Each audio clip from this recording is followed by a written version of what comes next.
Okay, so today I'm going to be doing a quick look at the iPhone XS Max in 2023. Now, of course, I did a video of it in 2022 last year, and I'll leave a link in the description for that video if you want to check that out as well. And I also did a camera review on the iPhone XS Max as well.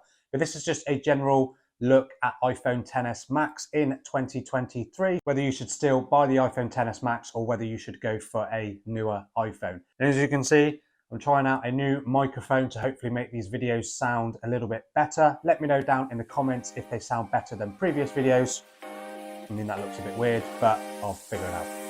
iPhone XS Max 2023, let's get into it.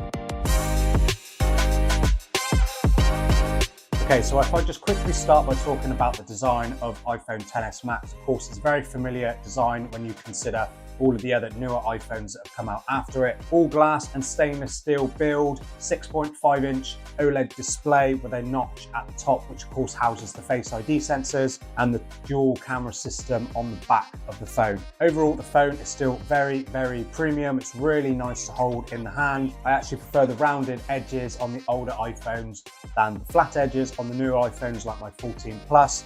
I think they're much more comfortable to hold in the hand. And one thing I noticed is the XS Max is considerably slimmer than the iPhone 14 Plus that I use as my daily phone, but that's down to batteries and all that sort of stuff, which I will get into in a little bit. But overall, the design of iPhone XS Max is still super premium, a lot more premium than budget Android devices released today, and you still do get other premium features on iPhone XS Max. So let's talk a little bit more about the display. Of course, you get Face ID in the notch at the top, 7-megapixel camera, and then a 6.5-inch OLED display with 60 Hz, which supports HDR content and True Tone, so it adapts the color temperature depending on where you are outside or indoors.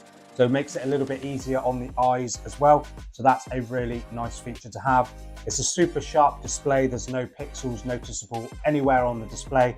And I think it's about 401 pixels per inch, something like that. So a really nice sharp display. Of course, it is 60 Hz, but of course, back then, 60 Hz displays weren't really that mainstream. And of course, we know that iPhone is slow at adopting things anyway, so there was no way that this was going to have a high refresh rate display on it. But it still feels pretty snappy and responsive. I've got no complaints overall with the display of the iPhone XS Max. Processing power comes from Apple's A12 Bionic chipset built on a 7-nanometer architecture.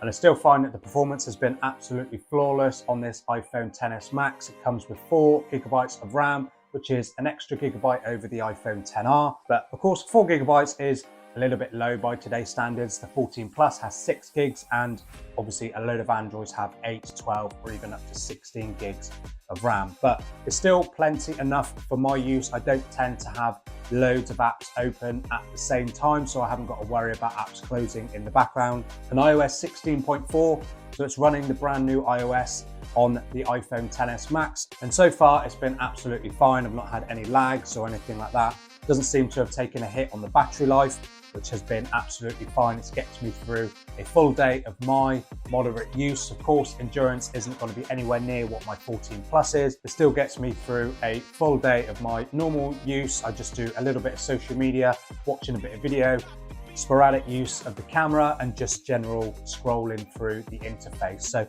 there's plenty for me. A few hours of screen on time and I'm hitting the end of the day with like 20%, whereas on my 14 Plus, I'd quite often be at 50, sometimes even 60% at the end of the day. So, but that's to do with the considerable battery difference between my 14 Plus and iPhone XS Max. 3174 milliamp hour battery, which is pretty small by today's standards, with a 91% battery health. So it's probably 2800 milliamp hours of usable capacity, but that's absolutely fine. It's enough to get me through a full day. If you're someone that's not a heavy user or anything like that, this will absolutely get you through a full day without a problem. So overall, design and build of iPhone XS Max is still super premium. Of course, you still get wireless charging on iPhone XS Max as well, which is a really great thing, something that you don't get even on 2023 budget Android devices. So that is something that is really great.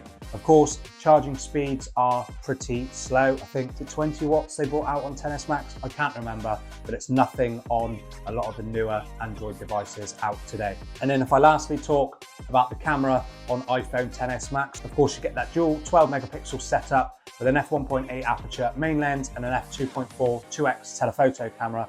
And photos from XS Max, I mean, they still amaze me with how good they are almost 5 years later. I put a couple of side-by-side photos of iPhone 14 Plus, and at first glance, they look very, very similar. iPhone 14 Plus is a little bit more punchy, and then in certain photos, it captures a little bit more detail. But other than that, XS Max still produces some really great natural looking photos. The 2x telephoto camera is great as well. Of course, a narrower f2.4 aperture in lower light situations isn't going to be the best performing, but in bright daylight conditions, it's absolutely fine.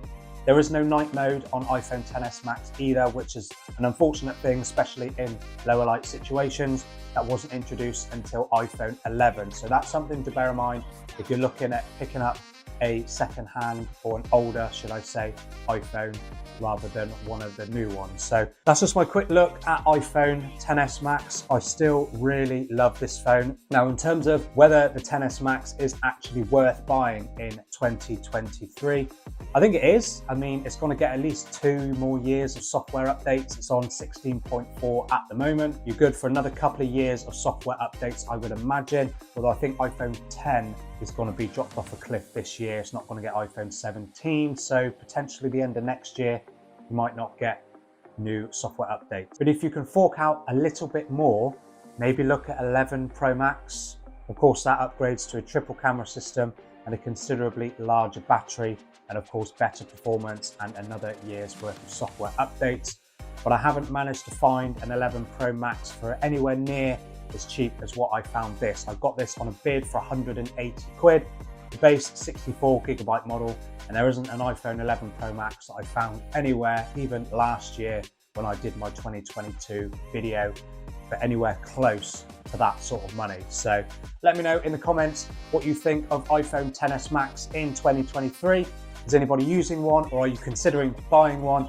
Let me know down in the comments, and stick a thumbs up on this video if you enjoyed it, and subscribe to the channel so you don't miss out when I upload new videos, hopefully every week. Thank you for watching, and I'll see you in the next video.